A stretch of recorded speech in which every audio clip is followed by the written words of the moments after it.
You know, I've always thought that the creation of computers feels almost like a forbidden magic. We took a bunch of sand and plastic, heated it up a bunch, then stuck some metals into it. And somehow that now lets us do things like creating and simulating a universe where Zuckerberg is actually human. It truly is magical. Which makes it all the more concerning that one of the thoughts that this man had going through his mind was, what if I created worlds consisting of 8 poisonous swamps filled with centipede men? This is seriously where we've gone with humanity. Anyway, this is Elden Ring.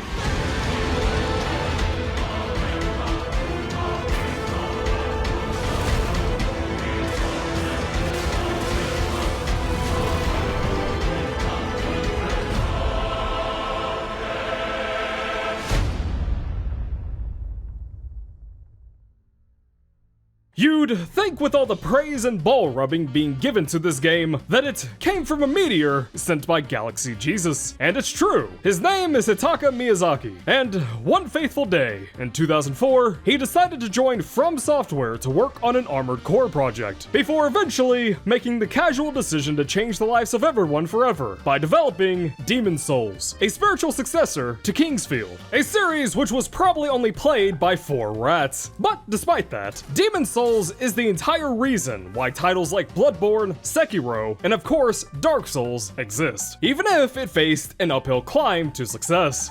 If said hill was covered in nails, spiders, and was also on fire. No, seriously, when Demon's Souls was first being released exclusively in Japan, it wasn't exactly a great sign when then Sony president, Mr. Yoshida, said, quote, "For my personal experience with Demon's Souls, when it was close to final, I spent close to 2 hours playing it, and after 2 hours, I was still standing at the beginning of the game. I said, this is crap. This is an unbelievably bad game." And that, my fellow viewers, is what we call a bit of an oopsie whoopsie. Because while yeah, it didn't do too hot over in the East, the ports of Demon's Souls went on to sell over 3 times initial sales expectations. And that surprise success was enough to cement Miyazaki into From Software proper, eventually leading him to become the president of the company, and some years later, Dark Souls was developed, which then went on to become a trilogy, capping off with Dark Souls 3. And then, FromSoft and Miyazaki went on to create a new IP to keep the flame that its previous titles lit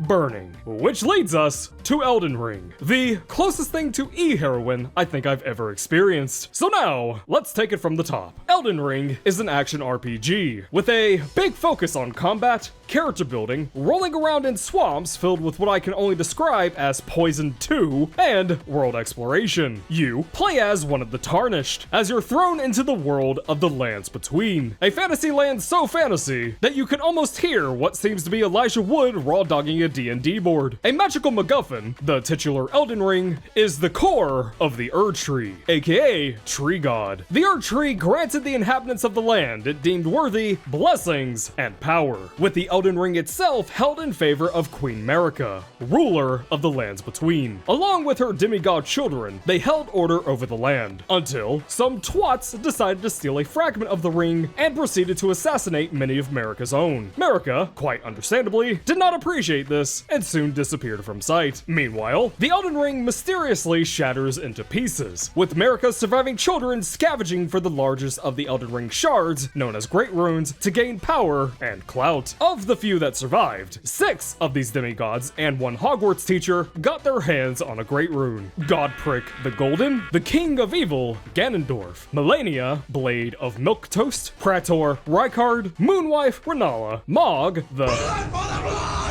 and Morgott, the King of King's Kings. Ring-a-ding-ding. But, as it always does, power corrupts, as most of these all-powerful adult children then began having violent temper tantrums over the world. Tree God then decides that it needs someone to gather these Great Runes and rebuild the Elden Ring. But with everyone else busy with the strenuous task of either going insane or dying, Tree God had no choice but to call upon the Tarnished, a group of individuals that it previously deemed unworthy of its blessings, to come help and restore its order, which is, to put it mildly, pretty fucking awkward. Whether you decide to do this or take your own path is entirely up to you, because there's apparently 6 endings to this game. Anyway, you start the game in a character creator, and in a From Software first, can make an actual human being, rather than a potato masquerading as one. Or, as another option, you could make an alternate. Then you pick a starting class, a starting gift, and a name, before being kicked into a building in the middle of fuck nowhere. And it's here that you meet with one of my favorite mechanics of the Souls series, the messages that other players can leave in your world. As you take your first steps, you're likely to see dozens of messages, most of which are just other people trying to convince you to jump off a ledge and game end yourself. Welcome to Elden Ring. After this, you cross a bridge, almost certainly get shit stomped by a multi-armed spider sword demon, then get kicked into a cave. Go through an optional tutorial, open a few doors, and the world is now open to you. So what now? Well, you can either follow the path that the game gives you via these rays of light coming off these grace points, or engage in the many practical jokes that Miyazaki has sprinkled throughout the world. For example, you can attempt to fight this giant golden knight on horseback, and he's just a few steps out from the tutorial cave. I mean, can't be that bad. After all, it's the start of the game. Boss health bar. Then, one moment you might be exploring a beginner-level catacomb, and the next you may find yourself opening a chest that gasses you before teleporting you to the opposite side of the map inside some random cave with jizz centipedes, only for you to then run out of the cave to realize you're stuck in some fucked up Terraria Crimson Zone. Or how about this? This is the first Stone Sword key secret you come across. In fact, it's literally in the tutorial cave. You just need 2 valuable consumable keys to get rid of the fog wall. So what's your reward for hunting said keys down? A poisonous pit, followed by a long hallway patrolled by an invincible metal death wheel enemy that must be avoided by hiding in these alcoves, which sometimes have more enemies in them. Then you must drop down here, yeah, isn't it fucking obvious? Kill some stone goblins, avoid a flamethrower trap by going into another alcove that also has goblins in it, and then you get to the room with your reward, in which you get ambushed by the multi-armed sword demon that stomped your shit in mere moments ago. Oh, and there's also a second one that drops in from behind you.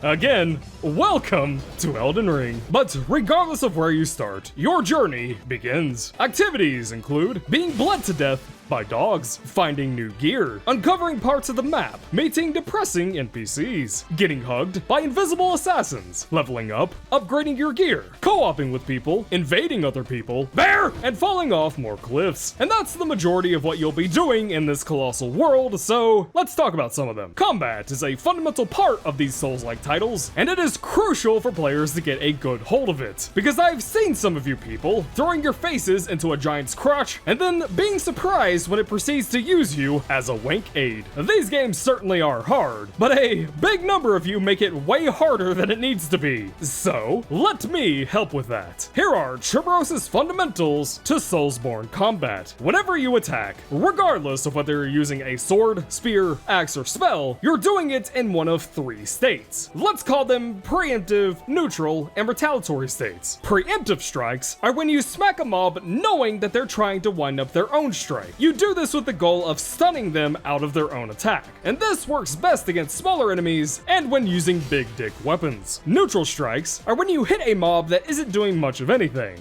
Maybe they're just strafing or standing there looking at you because they're AI bugged. This is the riskiest way to engage, since it's very easy to end up in a situation where you trade blows. But fast weapons like daggers and long-range tools like magic and bows can do this pretty well. And retaliatory strikes are the classic Dark Souls strategy.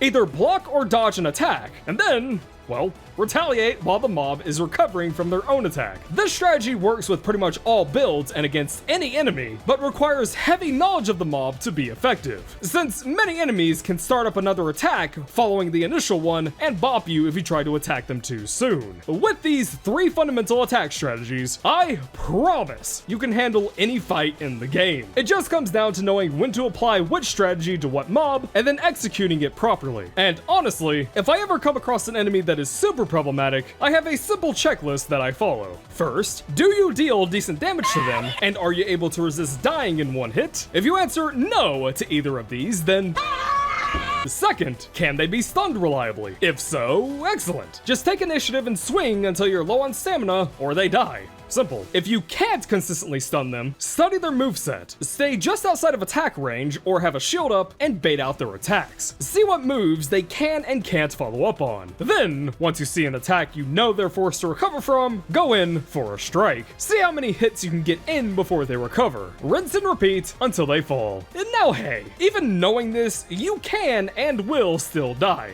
A, because we're humans, we make poor judgment on a daily basis, and B, some enemies are just designed to be difficult to read and how you should tackle them. Like these multi-armed centipede things, please fucking God, stop, help! But with death comes knowledge. So don't feel afraid to toss your body at a tough enemy to figure out how they work. And now you too are mentally geared to fight anything the game sends at you, with the exception of hordes or multi-enemy boss fights. Have fun with that, idiot! But, of course, knowing how to fight doesn't mean shit if your character doesn't know how to use their weapon, or don't believe in God enough to shoot laser beams out of their eyes. So let's touch on that. As with any RPG, character builds are an integral part of this game, though some might be confused by how Elden Ring handles it. But here's the general gist. If you're looking to be a edgy, dual katana wielding weeaboo who can also cast blood magic, you would want to focus on dexterity and arcane. Dex, because in Elden Ring, weapon damage is determined by how well said weapon scales off of one of 5 stats, and most lightweight weapons tend to scale primarily off of dex. This includes shit like daggers, katanas, bows, whips, scythes, etc. Whilst arcane handles non-traditional magic, usually blood and dragon-based spells. But if you're looking to be a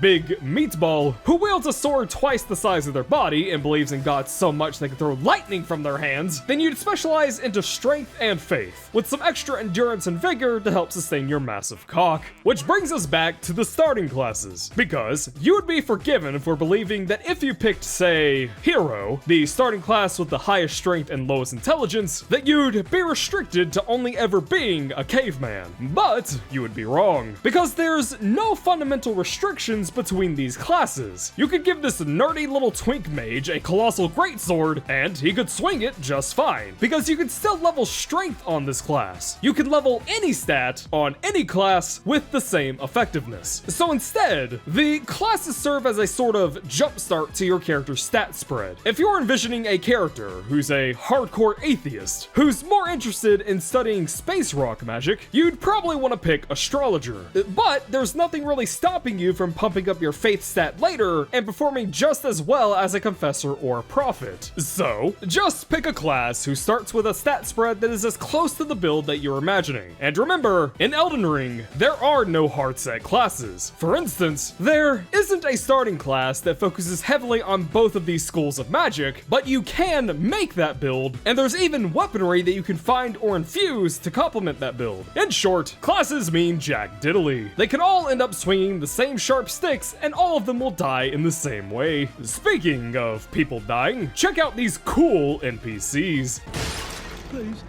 Please stop this. No. What have I ever done? As with any RPG worth its salt, Elden Ring is chock full of questlines and characters. Though, with that said, Elden Ring heavily leans into the word action in the action RPG descriptor. So if you are expecting an RPG with more social elements like Elder Scrolls, where you walk into a bar, talk up an NPC, and then get involved with some political drama, this is not that game. Almost every NPC in this world is out to kill you, and the ones that aren't usually die a horrible and painful death, either from circumstances outside of your control, or because you stepped on a crab halfway across the map. With that said, there are some great and memorable NPCs, like Alexander the Iron Fist, and of course, Patches the Untethered, and pretty much all of them provide quest lines and some pretty swanky rewards, often cool-ass armor and weapons that you otherwise wouldn't be able to get. But let's just say that they're unlike any other quest design that you've seen in modern gaming. For one, there's no quest log, and other than 2 quests that I found, there's no map markers either. And whilst with the majority of them you can just talk to them again to get a reminder of what you're supposed to do, sometimes they'll either fuck off to God knows where upon leaving and coming back, and other times you just don't get the option at all. Case in point, this bitch. She gives you the location to one of 2 medallion halves that let you access a secret area of the map with arguably the hardest boss in in the game and some really cool loot, but once she tells you, she disappears into your pocket and you can never ask her again. It's really cool, and I hope you're paying attention. Then there's the cool and unique feature of having to reload an area that you're already in to advance an NPC's quest. There's one quest that I found where you have to reload an area 4 times to fully finish the woman's dialogue, and I was actually impressed by that for all of the wrong reasons. But anyway, if every NPC is out to kill you or is in search of their preferred way to die, who can you turn to? Why, other players, of course. Elden Ring, along with every other Souls game FromSoft has made, has some online features, and while they feel like they're held together about as well as stilts made of graham crackers, they do add some charm. For example, other than being a game, Elden Ring took it upon itself to double as a social experiment to determine when people would stop putting down the exact same message saying that there's a secret path behind a wall. It turns out the answer is never. It's actually a legitimate challenge to find a wall in this game that doesn't have some absolute comedian putting one of these signs down, and I approve every one that I find. But no, seriously, if you want a good tip, try this. Every time someone rates your message, be it positively or negatively, you get a heal. So put a sign in front of a wall, or find a tortoise and put a message in front of it declaring it to be a dog. Do so, and you will start raking in those heals. But there's also more direct multiplayer as well, such as co-op, letting you and your friends, or Ball Sniffer 69, to trot across the land without a care in the world, or until they inevitably get decked by a giant bear. And if you do decide to become a jolly cooperator, be prepared to have some patience. Fucking poor host just got stabbed in the throat. Because many hosts don't seem to understand that bosses and such get tougher when summoning players, and many of your hosts will die. But if you want to help some folk out, this is how you do it. But what if you don't want to help a host? What if instead you want to fight them? Well, hey, you can do that. You can put down a red summoning sign, and if a host wants to fight you, they can summon you to their world. And okay, but what if you wanted to fight them and not give them a choice in the matter? What if you wanted to invade their world? Well, golly gee, do I have an offer for you. Allow me to introduce you to a revolutionary new gameplay option. It's called Play a Different Game, because the only people who invade in this title are absolute bottoms with the biggest masochistic streaks you've ever seen. Because, did you know, when you invade a host, it is almost always going to be an unfair fight for you. Usually a 2v1, and sometimes even a 3v1. And the host can resummon cooperators that die, and your health and mana flask count is cut in half. Oh yeah, and did I mention that there's an item that hosts can use that automatically summons a player whose sole task is to hunt invaders down? So, you know, have fun with that. Now, what's your advantage as a invader? Well, mobs won't attack you, and you can see the host on your compass. Yeah, that's honestly about it. And God forbid you were playing this game before, because there was another reason why only the most masochistic, self-loathing, pitiful human beings would ever want to invade. For, you see, most of what I'm about to mention is now patched. But for the sake of preserving history, let it be known that for the first weeks of release, PvP was busted! From spears that applied the madness status effect to you even if you dodged it, to an exploit that allowed you to create an aura around yourself that insta-killed players without even needing to swing a weapon. It was not a good time to be doing normal duels with randos, let alone invading. But exploits or not, if you do choose to invade, just be prepared for little Timmy Xbox and his friends to kill you with their gamer stench. And in a game where its creator felt it necessary to include a dungeon with 2 different flavors of poison.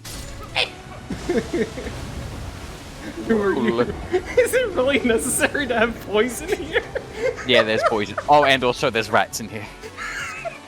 Why is Miyazaki the way that he is? And difficulty is a hallmark of FromSoft titles, and Elden Ring is no different. However, if you're someone who's adverse to hard games, I would like to at least attempt to sell you on this title, because an excellent example of how difficulty is handled in Elden Ring can be found in an individual that you will meet as your first major boss. 3 words. Margit the Fell.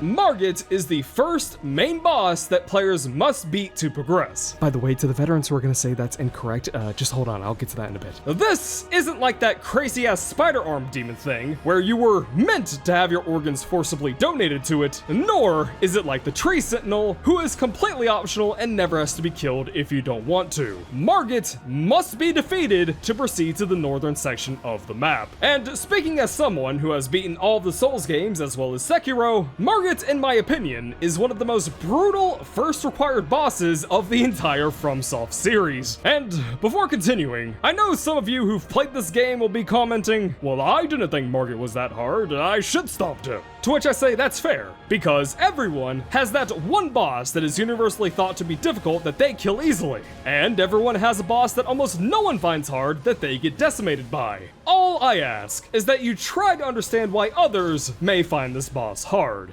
So, you know, what I'm getting at is sit down at the back of the class, I'm not talking to you. So, Margit. He's the personification of passing a kidney stone. He seems to always be able to cover his openings with this stupid dagger. He has attacks that seem impossible to dodge, since if you dodge the first hit, he often smacks you with the second one. And he has follow-up attacks that are tailor-made to catch players who try to roll after the initial hit. AKA, literally everyone! Margit would be a difficult fight for any stage of the game, let alone the beginning. In fact, many people tend to find him harder than the first two Great Rune bosses that you're likely to fight after him.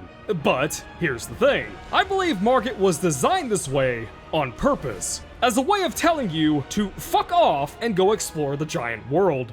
Why? Well, not only is his difficulty pushing you back, but if you explore enough, you'll eventually come across an NPC merchant who sells Margit's Shackle, an infinite reusable item that can be used during the Margit boss fight, and when used, gives you not one, but 2 free openings in his first phase, allowing you 2 cycles to get free hits in, which can drastically turn the fight in your favor. And that is the difference between this title and past titles. In Dark Souls 3, if you could not get past Udex Gundyr, the first required boss, you were effectively stuck in the tutorial area, a relatively small hallway with no secondary paths to take or advantages to find. Your game could have ended here if you never beat Udex, but in Elden Ring, you can ignore Margit for quite some time. You can go in literally any other direction, get stronger gear from enemies, loot dungeons, and level up effectively. And of course, you can also find that reusable item that I just mentioned. Now, do you need to do this to beat Margit? No, of course not. I mean, there's already plenty of videos of people going Ultra Instinct against him and not getting hit once. But for a new player, especially a new player to FromSoft titles, this is your path to victory. It'll still be hard and still be a challenge, but you do have options. But let's say you still aren't sold. Let's say you're just afraid that no matter what, you won't be able to get past this dude. Let's say you just want to experience the rest of the map locked behind Margit. Well, I have some news for you, because I lied when I said you had to beat Margit to get to the northern section of the map, because there is an entire-ass secret path that can allow you to not just skip Margit, but the entire dungeon that he's guarding as well. But not only that, you can skip yet another mandatory boss, and instead claim 2 medallion fragments to access a lift to get even more access to the game's world. You can legitimately, and without hyperbole, get to around 75% of this game's world without beating a single boss. And these are completely intentional methods. So, if you hated Dark Souls because you had no other option but to bash your head into the screen, it really isn't like that here in Elden Ring. So I do hope you give it a try. And I think I've covered just about everything I wanted to talk about. So I think I'll end this all off with some rapid fire tips. So if you're somehow still here, are a fan of challenging action games, and yet have never played a FromSoft title, well, first off, hello, alien. Welcome to Earth. We're kind of a shit dirt ball of a planet at the moment, but look at how I can blind this dude with my sun eyes. When making a character, I would recommend the Golden Seed as a starting gift. It allows you to convert it into an extra health flask at a nearby grace, right at the start of the game. Additionally, putting all your customization sliders to the right gives a 0.1% increase to charisma. Do the tutorial by going down this hole. You would think that the neon white glowing NPC who tells you to jump down along with a sign saying the same thing would be enough for some people to get the hint, but evidently not. If you're using a shield, let it go when you don't need to block. Otherwise, your stamina regenerates stupid slow and you're liable to have this happen to you. Your map will be mostly obscured in brown poop and fog at the start, but uncover enough of the ladder and you'll start seeing these small towers. These are the locations of map fragments which will uncover the rest of the world for you. Make finding these one of your top priorities. Once leaving the starting cave, make going here your first goal. Make sure you talk to Calais and grab the crafting kit. For the time being, follow the light that's being emitted by the Grace at least until you've gotten your horse, at which point feel free to explore until you want to start progressing again. Your map often has visual representations of places worth exploring. For example, these Tetris block formations often indicate ruins, castles, or settlements. These glowing dark holes represent mines, and these black circles represent little arenas with bosses in them. Read your item descriptions. At the very least, read your key item descripts, because they often give you vital information as to where to use it, or where to find another half of said item if it's split into pieces. Some weapons and armor even have passives and bonuses that you wouldn't know about unless you read the description. You will be able to respec your character's stats pretty early on into the game, so don't feel too stressed about, say, I don't know, putting all your points into mind or something. Actually, take that back. If you do that, remake your character. Killing groups of enemies will often refill your flasks, but only if you're not at max charges. So, if you're about to finish off a squad, drink from one of them so the refill doesn't go to waste. If you plan on dual wielding, use two weapons that are in the same class, such as a straight sword and a straight sword. Doing so grants you access to unique dual wield attacks. Using weapons of different categories will instead result in sadness. On that note, your weapons don't need to be the exact same. For example, you could have two different curved swords as long as they're both in the curved swords category. Once you've beaten your first Great Rune holder, Gideon Ofnir will tell you where to find the rest of your targets to take down. So if you ever get totally lost, talk to him. And finally, don't be afraid to cheese. This game lets you break it wide open, to the point where you could get a nearly max upgraded weapon within 30 minutes of booting it up. It lets you into areas far above your level where you can get really solid late game gear. It lets you summon players. It lets you summon spirits. It lets you put this dude who I certainly should not be fighting into a launch loop on the back of my horse until he dies a horrible and slow painful death due to the effects of gravity. It lets you do all of this because the game expects you to. Use your tools, and don't let anyone try to tell you that it's not the right way to play. Because, short of clear exploits and glitches, those people are talking out of their ass. And when you see them, my advice would be this: try fingers, but whole.